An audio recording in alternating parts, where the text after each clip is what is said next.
فبأي آلاء ربكما تكذبان. میں نے یہ بیان میں یہ بات کہی تھی کہ المحنت علی المفند میں ایک عقیدہ لکھا ہوا ہے کہ رسول اللہ صلی اللہ علیہ وسلم کے قبر جسد اطہر سے جو مٹی ٹچ ہوتی ہے وہ عرش سے افضل ہے، یہ لکھا ہوا ہے. میں نے یہ کہا تھا کہ یہ عقیدہ شرکیہ نہیں ہے، نہ اس میں اللہ کی توہین ہے، اور یہ بھی نہیں کہا کہ یہ میرا بھی یہی عقیدہ ہے. میں نے کہا شریعت اس بارے میں کیا ہے؟ خاموش ہے.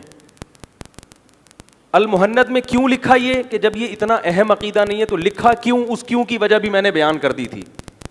اس پہ میرے خلاف جو کلپ آیا کہ دیکھو یہ ہوتے ہیں اپنے بزرگوں کی شرکیہ باتوں کو بھی کیا قرار دے رہے ہیں صحیح، اور اتنے فتوے لگائے میرے اوپر. میں سفر پہ جا رہا تھا تو ایک بوچھاڑ نا کہ یہ حضرت یہ تو کیا ہو گیا، اتنی شرک اللہ سے افضل قرار دے دیا. حالانکہ وہ پورا بیان اگر کوئی سنے تو اس میں ثابت کیا ہے کہ نبی کے جسم سے جو مٹی ٹچ ہو رہی ہے اس کو عرش سے افضل قرار دینا یہ اس کی علامت نہیں ہے کہ ہم نبی کو اللہ سے افضل قرار دے رہے ہیں. تو اس کا جو جواب ہے نا، جو فتنہ پرست نے جو جواب دیا، وہ جواب ایسا ہے کہ جو کامن سینس رکھنے والا آدمی ہے نا وہ خود ہی سمجھ جائے گا کہ یہ غلط ہے، مگر لوگوں میں سینس ہے نہیں. اس نے یہ جواب دیا کہ نبی اللہ کی جو ذات ہے وہ عرش کے اوپر ہے، اس کی کیفیت ہمیں معلوم نہیں ہے، اور نبی قبر کے اندر ہیں، لہذا نبی کی نسبت قبر کی طرف، مٹی کی طرف، اور اللہ کی نسبت عرش کی طرف، تو یقیناً عرش افضل ہوا کس سے؟ قبر سے. تو اللہ کے بندو تم نے خود ہی اعتراف کر لیا کہ اللہ عرش پر ہے، کیسے ہے اس کی کیفیت ہمیں معلوم نہیں ہے، لہذا اس کی کیفیت میں یہ کہنا کہ اللہ کی ذات عرش سے ٹچ ہو رہی ہے یہ ہمارے لیے ممکن نہیں ہے. جب کیا ہو رہی ہے؟ ٹچ ہو رہی ہے. تو اللہ کا عرش سے اتنا گہرا تعلق ہوا نہیں جتنا گہرا تعلق نبی کا کس سے ہو گیا؟ مٹی سے. جب مٹی سے گہرا تعلق ہو گیا تو اب عرش بھی اللہ کی ایک مخلوق ہے اور نبی کی قبر کی مٹی بھی کیا؟ اللہ کی ایک مخلوق. تو اللہ کی ایک مخلوق کو اللہ کی دوسری مخلوق پر ترجیح دی جا رہی ہے، اللہ پہ ترجیح نہیں دی جا رہی. تو کہاں سے اس میں گستاخی ہو گئی؟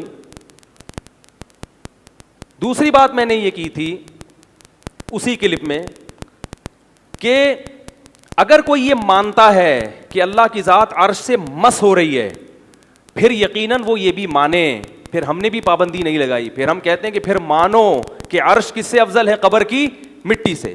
لیکن علماء دیوبند کا یہ عقیدہ ہے ہی نہیں کہ عرش ٹکرا رہا ہے کس سے؟ اللہ کی ذات سے، کیونکہ اس سے جسم لازم آئے گا، اور خرابی کیا لازم آئے گی کہ آپ اللہ کے عرش پہ ہونے کی کیفیت میں گھس رہے ہو، جبکہ کیفیت میں گھسنے سے شریعت نے منع کیا ہے. کیونکہ اگر آپ یہ مانو گے نا کہ اللہ کی ذات عرش سے ٹچ ہو رہی ہے پھر بہت بڑے بڑے اشکالات ہوں گے. وہ اشکال یہ ہے کہ حدیث میں آتا ہے اللہ رات کے آخری حصے میں آسمان دنیا پہ آتے ہیں، 24 گھنٹے کہیں نہ کہیں رات ہو رہی ہے کہ نہیں ہو رہی؟ تو جب اللہ عرش سے اتر کے آسمان پہ آتے ہیں تو پھر عرش پہ نہیں ہوتے؟ کیا خیال ہے؟ ہم مانتے ہیں کہ پھر بھی کہاں ہوتے ہیں؟ عرش پہ ہوتے ہیں. پتہ یہ چلا کہ اللہ کی ذات کی باریکیوں کو کوئی بھی نہیں جانتا. کیونکہ اگر آپ یہ کہو گے کہ اللہ رات کے آخری حصے میں آسمان دنیا پہ آتے ہیں تو پھر آپ کو یہ بھی ماننا پڑے گا کہ رات کے آخری حصے میں آسمان دنیا پہ ٹچ ہو رہے ہوتے ہیں، اور جب وہاں ٹچ ہو رہے ہیں تو پھر آسمان کی فضیلت کس پر ہو گئی؟ قبر کی. بولو نا بھائی، مٹی پر. اس کے تو آپ بھی قائل نہیں ہو کہ پہلا آسمان نبی کی قبر سے کیا ہے؟ افضل ہے. حالانکہ حدیث سے تو ثابت ہے کہ اللہ اس وقت وہاں آتے ہیں. تو ہم یہی کہیں گے بھائی اللہ آتے ہیں کما هو لائق بشانی، ہمیں نہیں پتا کیسے آتے ہیں. اللہ عرش پر ہے، ہمیں نہیں پتا کیسے. بس اجمالی ایمان.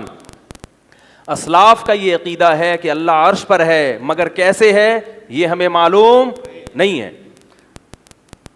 تو اس لیے آپ نے جب خود اعتراف کر لیا کہ اللہ عرش پر ہے لیکن اس کی کیفیت معلوم نہیں ہے، تو عرش کی ذات جب اللہ کی ذات سے لگنا یقینی نہیں ہے تو پھر عرش کو فضیلت دینا قبر پر یہ بھی یقینی نہیں ہے. کیونکہ فضیلت کی جو وجہ تھی وہ تھا جسم کے ساتھ مس ہونا. تو نبی کی قبر تو نبی کے جسم سے مس ہو رہی ہے، اللہ کا عرش کیا اس طرح مس ہو رہا ہے یہ ہمیں معلوم نہیں ہے. اس لیے معلوم نہیں ہے تو کیفیت مجہول ہے تو ہم کوئی فتویٰ نہیں لگا سکتے. دوسری بات میں نے یہ کہی تھی اس میں کہ یہ عقیدہ اسلام کے بنیادی عقائد میں نہیں ہے. اگر کوئی اس کے خلاف عقیدہ رکھتا ہے کہ نہیں عرش افضل ہے قبر کی مٹی سے تو بھی وہ صحیح ہے, اور اگر کوئی کہتا ہے کہ کوئی عقیدہ نہیں ہے میرا اس بارے میں تو بھی ٹھیک ہے, کیونکہ اسلام نے جب کسی چیز کو وضاحت سے بیان نہیں کیا تو آپ کے لیے اس میں کوئی بھی عقیدہ رکھنا ضروری نہیں ہے. اس پہ یہ تبصرہ کیا گیا کہ اسلام کے جو عقائد ہیں نا اس میں دو رائے نہیں ہو سکتی. عقیدہ کیا ہوتا ہے؟ ایک ہی ہوتا ہے. فروع میں تو اختلاف ہو سکتا ہے, فروعی مسائل میں, بنیادی عقائد میں اختلاف. لوگ کہہ رہے ہیں واہ واہ واہ, نیچے کمنٹس آ رہے ہیں زبردست بات کر. اللہ کے بندے یہ تو ثابت کرو یہ بنیادی عقیدہ ہے بھی یا نہیں ہے. اور یہ آپ نے کہاں سے نکالا کہ عقائد میں اختلاف نہیں ہو سکتا؟ اسلام کے وہ عقائد جو بنیادی ہیں جس کو قرآن و سنت نے وضاحت سے بیان کر دیا ان میں اختلاف کی اجازت نہیں ہے. جن چیزوں کو قرآن و سنت نے بیان نہیں کیا اس میں درجنوں رائے بھی ہو سکتی ہیں. یہ خود آپ کا خود ساختہ گڑھا ہوا نظریہ ہے کہ عقائد میں اختلاف نہیں ہو سکتا. ہو سکتا ہے عقائد میں بھی. سمائے موتا میں اختلاف ہے یا نہیں؟ مردے سنتے ہیں کہ نہیں سنتے؟ اہل حق علماء کا اختلاف ہے اس میں, حالانکہ یہ نظریاتی اختلاف ہے, یہ فروعی اختلاف نہیں ہے. اور بہت سارے مسائل ہیں اس کے. پھر میں نے ایک بات دعویٰ یہ بھی کیا کہ قاضی عیاض جو اس امت کے بہت بڑے فقیہ ہیں اور بہت بڑے محدث ہیں اور متفقون علیہ, کوئی مسلک ایسا نہیں ہے کہ ان کا نام توہین سے لیتا ہو.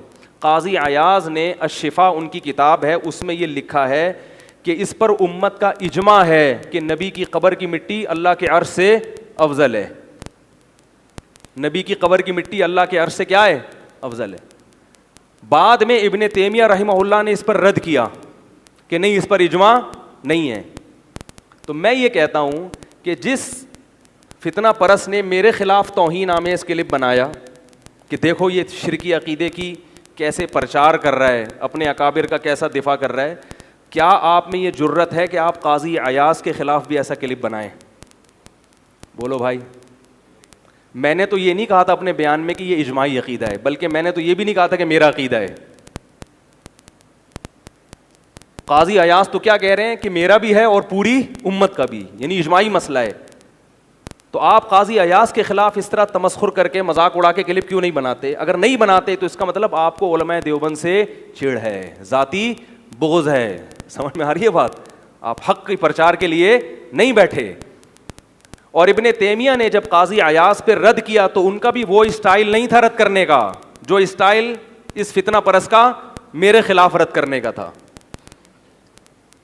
اس لیے کہ ابن تیمیہ نے بھی کبھی یہ خیال تھا کہ انہوں نے یہ لکھا ان کی رائے میں اجماع نہیں تھا تو انہوں نے علمی انداز سے اس پہ رد کر دیا کہ بھائی نہیں اجماع نہیں ہے, بات ختم ہو گئی.